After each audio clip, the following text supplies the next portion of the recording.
생육의 복을 많이 받으세요. 이렇게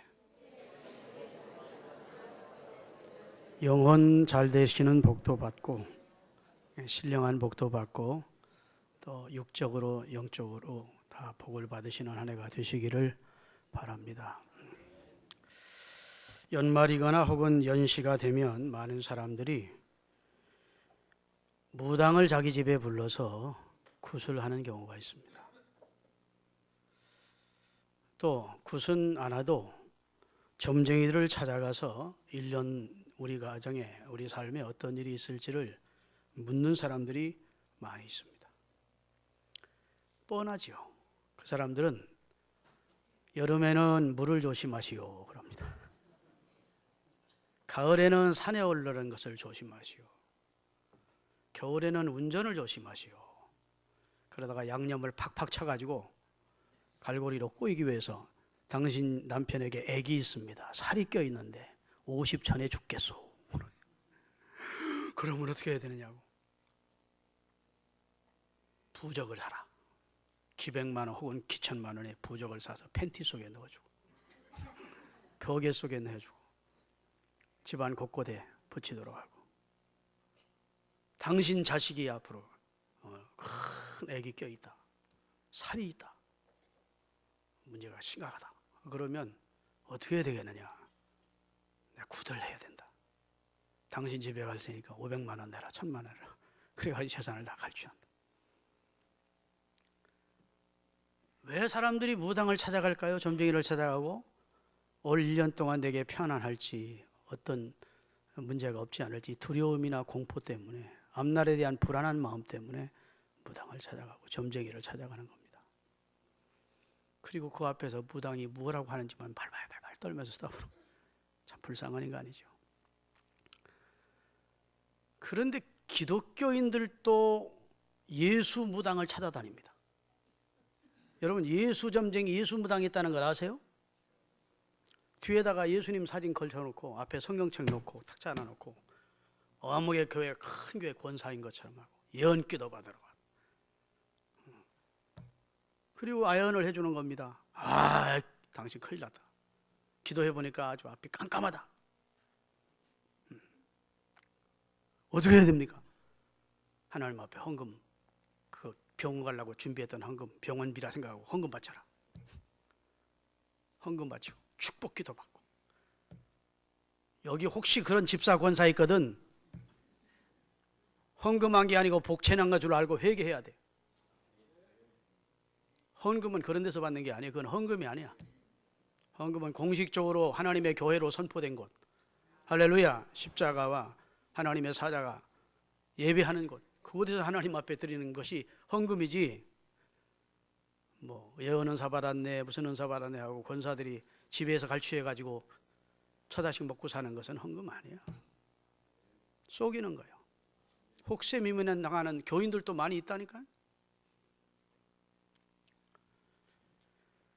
여러분, 사람의 생사나 화복이 무당의 손에 있는 게 아닙니다. 무당의 입술에 있는 것이 아니라고요. 무당의 판단에 있는 게 아닙니다. 인간의 생사와 화복이 하나님의 장중에 있습니다. 우리의 앞날이 하나님에게 있어요.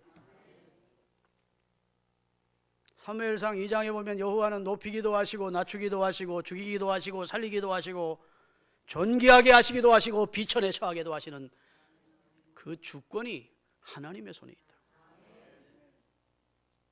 괜히 무당이나 점쟁이 앞에서 벌벌 속으로 두려움에 떨면서 무슨 말씀하시나 이렇게 듣고 있다가 인생, 그 사람들은 다 올가맨다고 이렇게 딱. 왜? 그래야 돈이 생기거든. 아무 일 없습니다, 그냥 가세요. 그러면 생기는 게 없어요. 그러니까 딱 올가매는 거야. 큰일 났다. 아이고 목사님, 나 옛날에 그랬었는데. 그러거든. 예수 믿게 된 거 진짜 축복으로인 줄 아세요? 사람이 흑암 가운데 살고 두려움 가운데 살 때는 다 그런 어리석고 무지한 짓들을 한다고. 성경은 이렇게 말합니다. 신명기에 내가 네 앞에 생명과 사망, 복과 저주를 네 앞에 두었나니 네가 살기 위하여 생명을 택하라. 그게 하나님의 권면입니다. 내가 내 앞에 두 길이 있다. 생명의 길이 있고 사망의 멸망의 길이 있고 복받는 길이 있고 저주받는 길이 있다. 바라기는 네가 생명의 길을 택하라.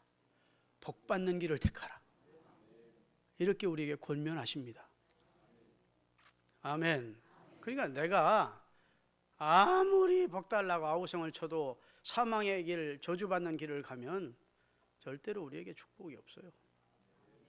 내가 복달라고 아우성을 치고 발버둥을 치지 않아도 하나님의 말씀을 삼가 듣고 생명의 길을 가고 복받는 길을 말씀을 순종하면서 가면 하나님께서 나와 내 당대와 내 가정과 내 생업과 자녀들에게 은혜를 주시는 것입니다.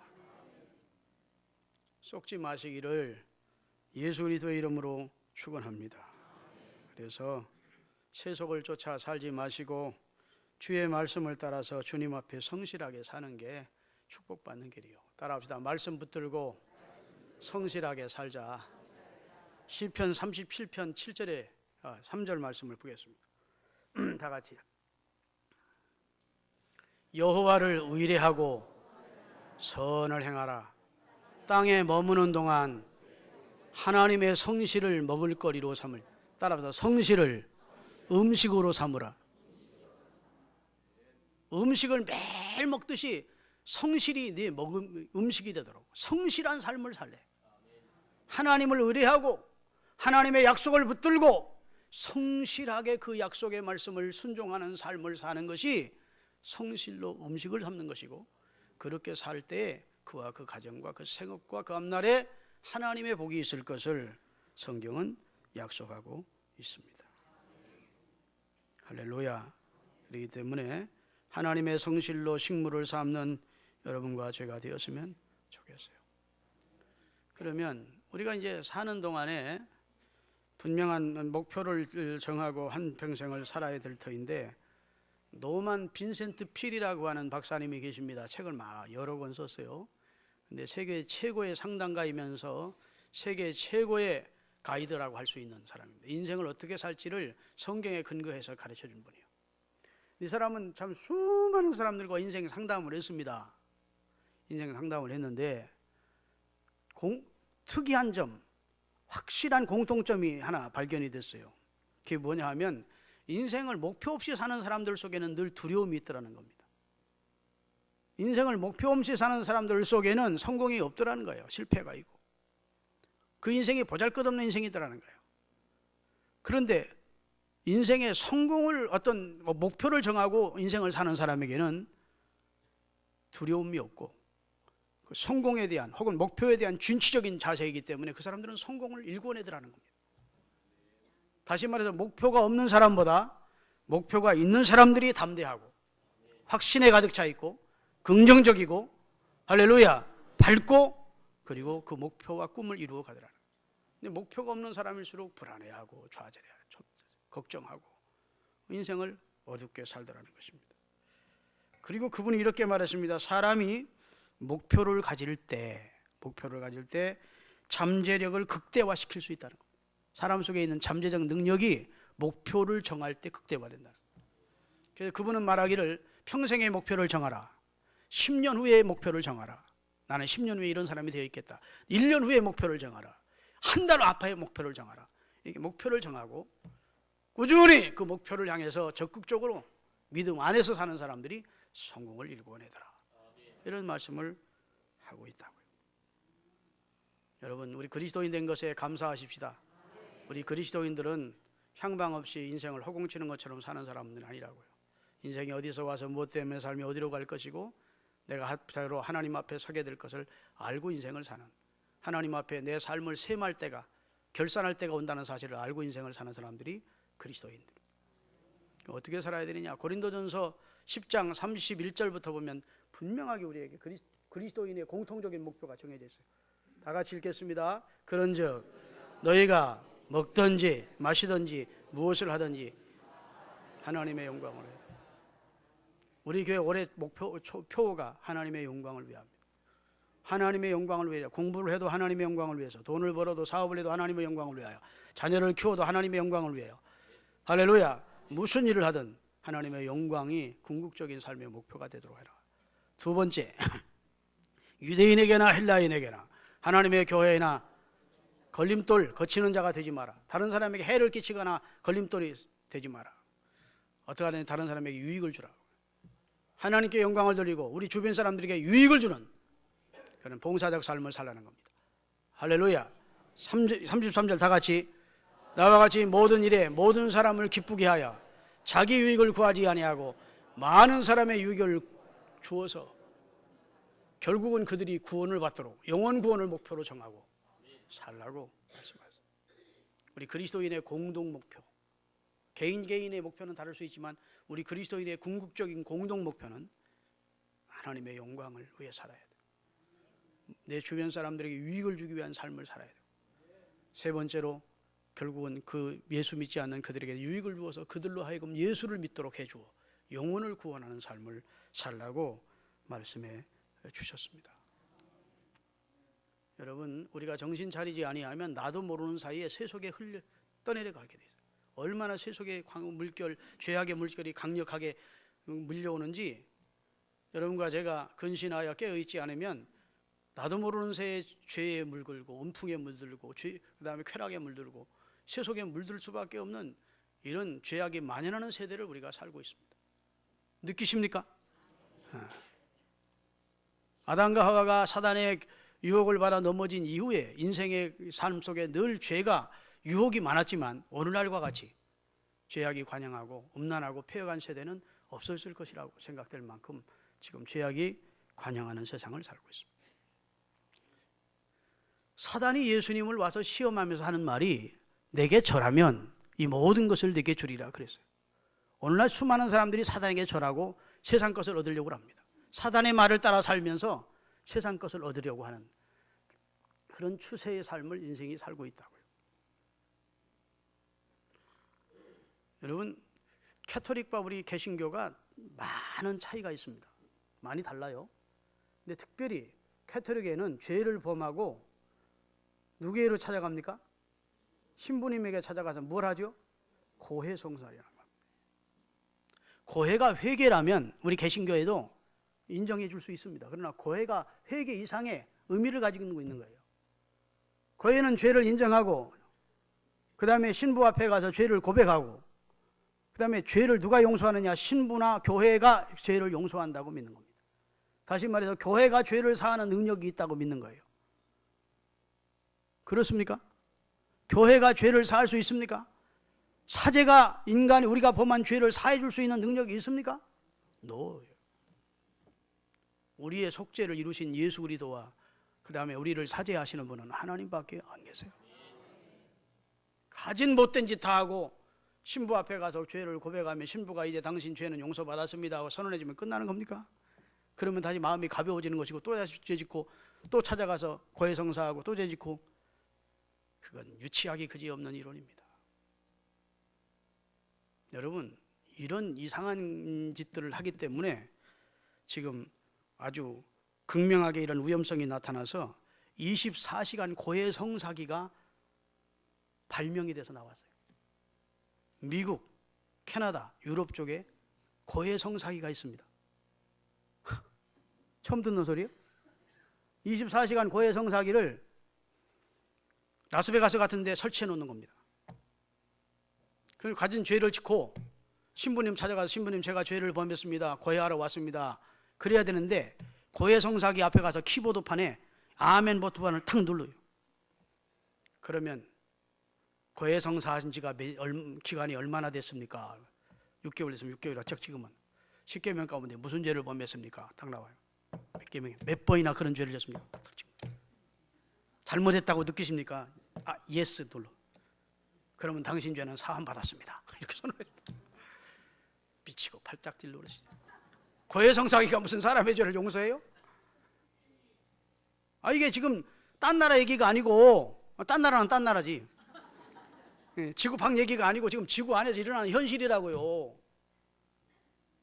그러니까 가진 못된 뭐 술과 여자로 그냥 음탕한 짓 다 하고 그리고 고해성사기 앞에 가서 키보드 넣고 뜩뜩 찍고서는 용서받았으면 용서받았다고 생각하는 이런 참 웃지 못할 천국이 지금 벌어지고 있는 시대라고. 여러분, 그런 신앙을 하나님이 기뻐하겠습니까? 그런 신앙을 하나님 인정하시겠습니까? 그런 사람을 하나님을 경외하는 사람이라고 하나님께서 받아주시겠습니까? 하나님을 능욕하는 행위고 하나님을 망령되이 여기는 행동이 될 것입니다. 할렐루야. 하나님을 없이 여기는 도리어 하나님의 진노를 사는 행위가 될 것이라고요.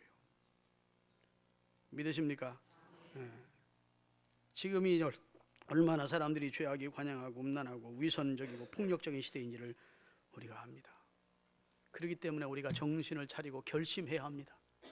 나는 죄악에 물들지 않고 세속화되지 않고 세상 사람이 뭐라 하든 그 다음에 세상의 그 흐름은 어떻게 가든 나는 성경을 기초로 해서 하나님의 말씀을 붙들고 나는 믿음으로 살 것이다. 이렇게 결단하는 이 주일 첫 주일 아침이 될 수 있기를 바랍니다. 결심하자고요. 하나님의 성실로 음식을 삼고 하나님의 약속을 붙들고 믿음으로 살기로. 아멘. 여러분 신명기 28장에 보면 네 하나님 여호와의 말씀을 내가 삼가 듣고 그 말씀대로 행하면 들에서도 집에서도 성에서도 복을 받고 내 몸의 소생도 내 토지의 소산도 내 육축의 새끼도 복을 받고 들어와도 나가도 복 받는다. 그게 무슨 말입니까? 하나님의 말씀을 귀담아 듣고 그 말씀을 순종하며 성실하게 사는 사람은 복이 따라온다는 거예요. 아멘. 내가 아무리 땡깡을 부리고 하나님 복 좀 달라고 목에 핏발이 서도록 부르짖고 복 주시오 복을 좀 주세요 해도 철야를 해도 하나님 볼 때 하는 짓이 망할 짓만 하면 하나님 그러지. 내가 복 달라고 발버둥 치지 않아도 내 하는 말이 내 마음에 품은 생각이 내 하는 행동 하나하나가 하나님 보시기에 어여쁘면 하나님이 왜 그런 자에게 복을 안 해주겠어? 하나님 앞에서 사십시다. 하나님이 나를 지켜보고 계시다. 신전의식을 가지고 살아야 돼요. 그래서 성실하게 살면 하나님 안 보는 것 같아도 다 보고 계시고 평가하고 계시다가 됐다 싶을 때 만점 이제 합격이다 싶을 때 아브라함에게 이제 내가 나를 얼마나 사랑한 줄 알았노라 하고 인정해 주시듯 우리를 인정하시고 복 주실 줄로 믿고 이제부터 믿음으로 살기로 말씀 안에서 살기로 성실하게 살기로 결심하십시오. 요즘 대한민국이 이거 망쳐들었어요. 경륜장, 경마장, 도박장, 일확천금을 꿈꾸는 사람들이 얼마나 많습니까? 서로 그 사람들이 일확천금을 얻었다 한들 그 사람들이 행복하겠습니까? 복권 당첨된 사람들을 추적해서 조사해 봤더니 더 불행해졌더라는 통계가 나왔지 않습니까? 그런 것이 인생을 행복하게 하는 게 아니에요. 하나님의 약속을 붙들고 믿음으로 살면서 하나님 이슬비처럼 내려주시는 하나님의 은혜와 하나님이 주시는 축복을 누리면서 가정은 평강이 넘치고 사랑이 넘치고 은혜가 넘치고 할렐루야 하나님이 기뻐하시는 내용의 삶을 살면서 하나님의 축복이 넘치는 그런 어제보다 오늘이 작년보다 올해가 점점 나아지는 발전적인 삶을 살아야 되지 않겠어요? 그러려면 결심을 해야 된다. 결심을. 그건 우연히 다가오지 않으니까. 그런데 아프리카에 가면 바보새라는 새가 있대요. 바보새. 따라합시다. 바보새. 이 새는요 둥지를 짓지 않기로 자기 집을 짓지 않기로 유명한 새입니다. 그래가지고 밤이 되면 기온이 극강하니까 추워가지고 허덜허덜 떨면서 날이 새면 집 지으리 날이 새면 집 지으리 그런데 다른 새들은 다 지방에 들어가서 편히 잠을 자는 거 보니까 자기는 덜덜덜 떨고 날 새면 집 지으리 날이 새면 집 지으리 그러다가 해가 딱 뜨고 기온이 올라가고 따뜻해지면 다 잊어버리고 또 논이라고 찌찌찌찌찌찌 그러고 또 저녁이 되면 또 갑자기 날 새면 그때야 또 생각이 나서 아이고 날 새면 집 지으리 날 새면 집 지으리 그 다음 날은 또 놀러 다니고 그래 바보새. 미국의 맥락은 인터내셔널 회장 되시는 분이 그 큰 기업체를 하고 있는 CEO 회장 되시는 분이 쓴 책이 있습니다. 따라합시다. 바보들은 항상 결심만 한다. 결심만 한대. 결심한 대로 살지는 않고 여기 우리 신흥교회는 올해 바보가 없기를 바랍니다. 결심만으로 끝내지 않기를 예수 그리스도의 이름으로 축원합니다. 누구나 성공하기를 결심하지요. 좋은 학교 들어가기를 결심합니다. 좋은 신앙 갖고 복된 신앙생활하기를 결심합니다. 그러나 결심만으로는 끝나는 경우가 많습니다. 구체적인 실천이나 행동은 없이 결국 과거의 행동과 습관을 반복하는 그런 일들이 우리 주변에 너무 많죠. 그러면서 다른 사람들이 성공한 걸 보면 부러워하기도 하고 질투하기도 하고 시기도 하기도 하고 나는 외모 모양 요꼴인가 하지만 실상은 결심만 하고 결심을 이행하지 않기 때문입니다. 우리는 결심만으로 끝이지 않기를 바랍니다. 하나님의 성실로 양식을 삼는, 하나님의 약속을 붙들고 성실하게 사는 은혜가 있기를 바랍니다. 미국 대통령을 지낸 분 가운데 인권 신장을 위해서 세계를 다니며 대외 활동을 하고 계신 분이 계십니다. 미 지미 카터 대통령입니다. 미 전직 대통령이죠. 그분은 대통령 재임 시절보다 대통령을 퇴임하고 나서 더 미국인들에게 존경을 받고 있습니다. 미국인들이 가장 존경하는 인물을 해마다 조사하는데 언제나 5번째 안에 들어가고 몇 년 전에 첫 번째로 존경하는 인물이 지미 카터 대통령이었어요.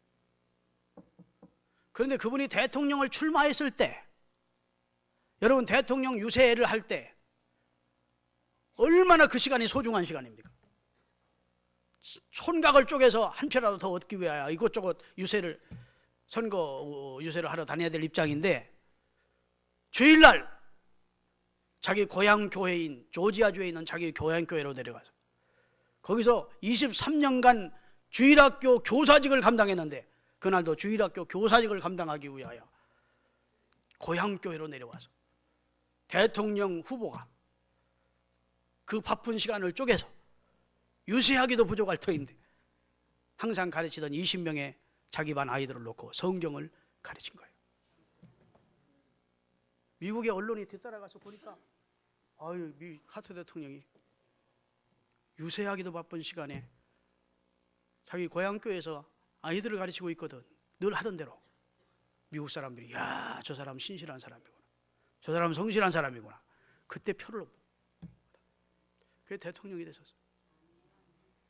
여러분, 미 카터 대통령이 해군 장교였습니다. 해군 사관학교 나와서. 그런데 첫 부임할 때 해군 제독 앞에 가서 신고를 했다죠. 지미 카터입니다. 그랬더니 해군 제독이 신고를 받으면서 귀가는 해군 사관학교 시절에 몇 등을 했는가? 예, 저는 820명 중에 58등을 했습니다. 잘했어요, 잘못했어요? 상위권이잖아. 아니, 칭찬해 줄 줄 알았더니 공부 잘했구만 그래 줄 알았더니 왜 귀가는 좀 더 최선을 다하지 않았는가? 앞으로는 좀 더 최선을 다하는 삶을 살게 그랬더래. 그 말이 그의 평생의 하나의 삶의 큰 교훈이었다고. 아멘. 그래서 해군을 예편하고 나서 조지아주 땅콩 농장의 주인으로 있을 때부터 최선을 다해서 살았대. 그랬더니 조지아주 주지사를 하나님이 만들어 주셨고 조지아주 주지사를 끝으로 해서 미국 대통령 출마했는데 대통령까지 됐다잖아. 여러분, 하나님은 성실한 사람 좋아합니다. 네. 아멘. 다윗처럼 요새처럼 그리고 다니엘처럼 성실하게 사세요. 여행이나 부리고 일확천금이나 꿈꾸는 그런 허망한 생각 버리시고 하나님 앞에서 날 지켜보시는 하나님 앞에서 한 발짝 한 발짝 성실하게 가야 돼요. 믿습니까? 네. 그러면 오늘 본문의 바울은 자기 믿음의 아들, 믿음의 양아들인 디모데 목사에게 주신 말씀인데 내 아들아 이렇게 시작이 됩니다. 본문 1절 띄우세요. 내 아들아 그러므로 너는 그리스도 예수 안에 있는 은혜 가운데 어떻게 하라? 강해져야 된다. 네가 그리스도인으로 하나님 앞에 하나님의 사역을 감당하는 진정한 사역자로 하나님 앞에 영광 돌리는 사람이 되기 위해서는 그리스도 예수 안에 있는 은혜 안에서 믿음 안에서 네가 강해져야 돼. 강해져야 돼. 할렐루야. 그리고 어떤 자세로 하나님의 일을 하고 신앙생활을 하야 되느냐, 이 세상을 살아가야 되느냐, 3자세를 말합니다. 첫째는 군인처럼, 두 번째는 경주자처럼, 세 번째는 농부처럼 살라. 자, 우리 3절 띄우겠습니다. 너는 그리스도 예수의 좋은 병사로 나와 함께 고난을 받으라. 그 다음에 4절 병사로 복무하는 자는 자기 생활에 얽매이는 자가 없나니 이는 병사로 모집한 자를 기쁘게 하기 위해서다. 사랑하는 여러분, 우리가 군인은 고난이, 군인 왜 군대 가기를 사람들이 싫어합니까? 고난이니까, 힘드니까. 집처럼 편안하지 않습니다. 그렇죠? 여름에는 완전 무장하고 100km, 200km를 행군을 해야 되고, 겨울에는 팬티 한 장 입혀놓고서나 막 광물 속에 들어가게 하고, 유격 훈련은 얼마나 생사의 위험을 넘는 그런 고난을 계속 한다고요. 그래서 기가 다 빠져있던 그런 자연인을 정신 바짝 나게 해서 군인다운 군인을 만드는 거라고요. 그렇죠? 고난이 싫으면 군인은 못하는 거예요. 그런데 오늘 본문은 예수 그리스도를 주로 믿는 사람들이 하나님께서는 여러 모양으로 우리를 불러놓고 연단도 시키시고 훈련도 시키십니다. 그걸 믿으세요. 아, 예수 믿고 난 아무런 어려움도 없었고 내가 기도하는 대로 다 이루어졌다, 이런 사람 없어요. 주님이 불러놓고 처음에는 기도 응답도 주시고 하나님의 살아계심을 사인을 확실하게 보여주신 다음에는 그다음에 그 사람이 신앙 성숙을 위해서 연단도 시키시고 훈련도 시키세요. 아멘. 그런 과정을 통해서 하나님의 군대로 훈련이 되는 겁니다. 하나님의 군인, 십자가의 정병으로 훈련이 되도록 하나님이 역사해 주시는 줄로 믿습니다. 에베소 6장 10절에서 13절 띄울 테니까 한번 같이 읽겠습니다. 끝으로 너희가 주 안에서와 그의 힘의 능력으로 강건해지고 마귀의 관계를 등이 대적하기 위하여 하나님의 전신갑주로 완전 무장해라. 그 다음에 우리의 씨름은 혈과 육에 대한 상대하는 것이 아니요 저 영적 통치자들 권세 어둠의 세상을 주장하는 하늘에 있는 악한 마귀와의 싸움이기 때문이다. 13절 그러므로 하나님의 전신갑주를 취하라. 이는 악한 날에 너희가 마귀를 등이 대적하고 모든 일을 행한 후에 하나님 앞에 상받게 서기 위해서라고 말씀해 주셨습니다. 십자가 군병들아 주 위에 일어나 기들고 앞서 나가 힘써서 싸워라, 이렇게 찬송하듯이 예수 그리스도를 주로 믿는 사람은 그냥 기 다 빠져가지고 대대하게 사는 것도 아니고 죽는 것도 아니고 이렇게 사는 게 아니에요. 기가 딱 들어가야 돼. 군인 정신이. 믿습니까? 나는 십자가의 정병이다. 내 대적은 사단이다. 늘 사단은 나를 넘어뜨리려고 도전해 온다. 그러기 위해 나는 늘 깨어 있을 것이다. 근신해 있을 것이다. 이런 자세에야 승리할 생활할 수 있는 줄로 믿으시기를 주의 이름으로 축원합니다. 왜 군인이 그래야 됩니까? 자기를 모집한 자를 기쁘게 하기 위해서. 우리를 모집한 분이 누구죠? 예수 그리스도입니다.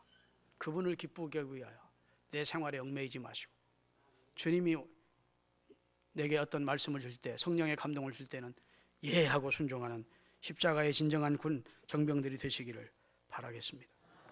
군인에게는 네 가지, 전장에서 네 가지 선택밖에 없어요. 공격, 방어, 화친, 그 다음에 태각. 지금 마귀와 접전하고 있는데 마귀가 제일 무서워하는 게 뭘까요? 화친일까? 노입니다. 마귀와는 화친하면 안 돼. 그러면 그건 타락이에요. 태각일까요? 아니야. 방어일까요? 방어만도 안 돼. 뭐예요? 공격해야 돼. 공격적 자세를 가지고 긍정적이고 적극적인 신앙생활, 죄를 이기고 마귀를 이기고 세상을 이기는 성도로 한 해를 살아가시기를 주의 이름으로 축원합니다. 히브리서 10장 38절에 보면 주님께서 하신 말씀이 있어요. 다 같이 한번 읽겠습니다. 히브리서 10장 38절 다 같이 여러분 따라하십시다. 오직 나의 의인은 믿음으로 말미암아 살리라. 또한 뒤로 물러가면 내 마음이 저를 기뻐하지 아니하리라. 후퇴하지 말래요. 신앙생활 후퇴하는 분들이 많아. 그전에는 주일 예배 나오고 오후 예배도 나오다가 이제 오후 예배 안 나오고 주일만 딱 나오고, 그전에는 새벽 예배까지 나오다가 수요일만 나오고, 그전에는 수요일 예배까지 나오다가 이제는 주일날만 딱 하고, 다 퇴각이에요. 퇴보요. 우리 주 예수까지 자라가시기를 바라고 전진하시기를 바랍니다. 그전에는 헌금 생활이요, 하나님 앞에 드릴 때 뭐 헌금 생활도 좀 하다가 요즘 점점 줄어들어. 다 후퇴요. 여러분, 하나님 앞에서 군인 정신 가지고 신앙생활 하십시다. 두 번째는, 자, 오늘 5절을 띄우세요. 5절. 경기하는 자가 법대로 경기하지 아니하면 승리자의 관을 얻지 못해. 여기는 경주자로 우리를 말씀해 주고 있습니다. 여러분, 사도 바울 당시에 수많은 운동 경기가 로마에서 혹은 그리스에서 있었습니다. 그레코 로만이라고 하는 레슬링이 있습니까 없습니까? 그 그레코 로만형이, 그레코라는 말 자체가 원래 그쪽에서 있었던 씨름을 얘기하는 거예요. 고대 시대부터 그레코 로만 그런 레슬링이 있었던 겁니다. 그래서 로마 시대에는 4년에 한 번씩 올림피아라고 하는 대운동 경기, 대성대의 개최가 됐는데 지금처럼 운동 경기의 종류가 많지 않습니다. 제가 꼽을게요. 레슬링이 있었어요. 그레코 로만. 그 다음에 원반 던지기가 있었습니다. 권투가 있었습니다. 투창이 있었습니다. 마차 경주가 있었습니다. 달리기가 있었습니다. 넓이뛰기가 있었습니다. 지금처럼 메달을 주지 아니하고 우승자에게는 금으로 만든 월계관을 써서 쑥 씌워주었습니다. 사도 바울이 디모데서에 보면 내가 선한 싸움 싸우고 달려갈 길 마치고 믿음을 지켰으니 이제 후로는 나를 위하여 의의 면류관, 그 말 월계관을 말합니다. 금 월계관을 나를 위해서 씌워주실 것이다. 주님이 이렇게 설명한 겁니다. 할렐루야. 그럼 운동하는 사람은 체중 관리를 위해서 먹고 싶은 거 다 먹지 못합니다. 자고 싶은 거 다 자지 못합니다. 쉬고 싶고 놀고 싶은 거 다 놀지 못해. 절제하는, 이기기를 다투는 자마다 모든 일에 절제하나니. 세상에 썩을 면류관을 얻으려고 세상 경기를 위해서도 그렇게 절제하는데 하늘의 면류관을 얻을 사람이 어째 절제를 안 하면 되겠느냐고 사도 바울은 우리에게 권면해 주신 줄로 믿습니다. 여러분, 경주자는 전력 투구하는 것도 중요하지만 뭐 해야 돼요? 법대로 해야 돼요. 룰대로. 그렇죠? 규칙대로 해야 된다고. 금메달 땄다가도 메달 박탈당하는 사람이 있습니까 없습니까? 법대로 안 해서 약물 중독 걸려서 메달 다시 박탈당하는 사람 많다고. 여러분, 예수님이 심판하실 때 마태복음 25장에 보면 우리가 주의 이름으로 귀신도 쫓고 주의 이름으로 병도 고쳤는데 왜 주님이 나를 모른다고 하십니까? 이렇게 주님 앞에 항의합니다. 내가 틀림없이 예수님 위해서 일했는데 왜 주님이 나를 모른다고 나를 지옥에 넣으려고 하십니까? 그래요. 그랬더니 그때 뭐라 하죠? 불법을 행하는 자들아 내게서 떠나가라. 규칙대로 안 했다는 거예요. 룰대로 안 했다는 거예요. 아멘 합시다. 규칙대로 안 하는 분들 많습니다. 목사님들 가운데도 많습니다. 개인적으로 치부하고 각종 은밀하게 못된 짓 다 하고 그런 분들 많잖아요. 주의 일 했다고 주님이 꼭 인정해 주시고 상 주시는 건 아닌 것 같아요. 상은 못 받습니다. 구원은 받을지 몰라. 믿습니까? 사랑하는 여러분, 잘 달리는 페어플레이 하셔서 신앙의 경주를 잘 하십시다. 마지막으로 농부처럼 하래요. 6절 본문 6절 수고하는 농부가 곡식을 먼저 받는 것이 맞다. 여러분, 농부의 중요성은 무엇입니까? 시기를 아는 겁니다. 씨 뿌리는 시기, 김 매는 시기, 추수하는 시기. 그때 게을르면 돼요 안 돼요? 그때 게을르면 안 돼요. 나 우리 전장로님하고 정석희 집사님이 노집사님 밭에다가 고구마를 갖다 심었는데 5월 5일 날 심어야 되는데 6월 15일 날 괜찮겠지 하고 심었다가 아무것도 못 걸었다고요. 다 우리 종자만 9만 원씩 사다가 찍었는데 웃었습니다만 그게 그렇다고요. 그렇죠? 이건 한 이해입니다. 우리 전장로님이 게을러다고 정석희 집사가 게으르다는 말이 아니고 그게 실례가 사실은 정확한 시기에 때 맞춰서 일을 해야 된다고.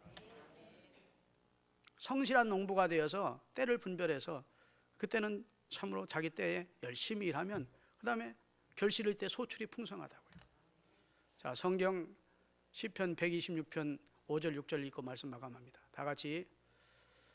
눈물 흘리며 씨를 뿌리는 자는 기쁨으로 거두리로다. 울며 씨를 뿌리러 나가는 자는 반드시 기쁨으로 그 곡식단을 가지고 돌아오리로다. 그 말은 눈물 흘리며 씨를 뿌린다는 것은 씨 뿌리기가 쉬운, 씨 뿌리기가 아주 적절하고 좋은 환경이 아니었음을 말합니다. 자, 우리가 믿음으로 씨를 뿌린다. 우리 이 그리스도인들은 신령한 농부예요. 축복받은 농부입니다. 세상 사람들은 헛된 것에 씨를 뿌립니다. 세상에 씨를 뿌려. 그건 다 나중에 허구하고 헛됩니다. 근데 우리는 하나님의 밭에 씨를 뿌립니다. 아멘 하세요. 기도의 씨를 뿌립니다. 헌신과 충성의 씨를 뿌립니다. 헌금의 씨를 뿌립니다. 할렐루야. 눈물 흘리며 씨를 뿌리면 그게 그대로 끝나도록 하지 않는다고. 하나님이 기쁨으로 때가 되면 거두게 하신다. 당대에도 복 주시고 자식대에도 복 주시고 거두게 하신다. 그러기에 성경에 보면 너는 식물을 강물에 던져라. 여러 날 후에 다시 거두리니, 이런 말씀이 있는데, 여러분 곡식 나라들 식물에 던져 강물에 던지면 다 떠내려갈 것 같지만, 허비하는 것 같지만, 손해인 것 같지만, 우리가 좋은 일하고 선한 일하고 남 도와주고 헌금하는 것이 다 내게서 떠나가는, 허비하는 것 같지만 여러 날 후에 하나님이 다시 거두게 해주겠다는 것은 하나님의 보상을 믿고 신령하고 충성스럽고 신실한 농부가 되어 하나님의 밭에 씨를 뿌리는 삶을 살 것을 말씀해 주셨습니다. 자, 군인 정신 가지고 경주자의 자세로 또 충성스러운 성실한 농부처럼 신앙생활 하시고 가정생활 하시고 직장생활, 사회생활 하시는 여러분이 되시기를 주님이 원하십니다. 기도하시겠습니다.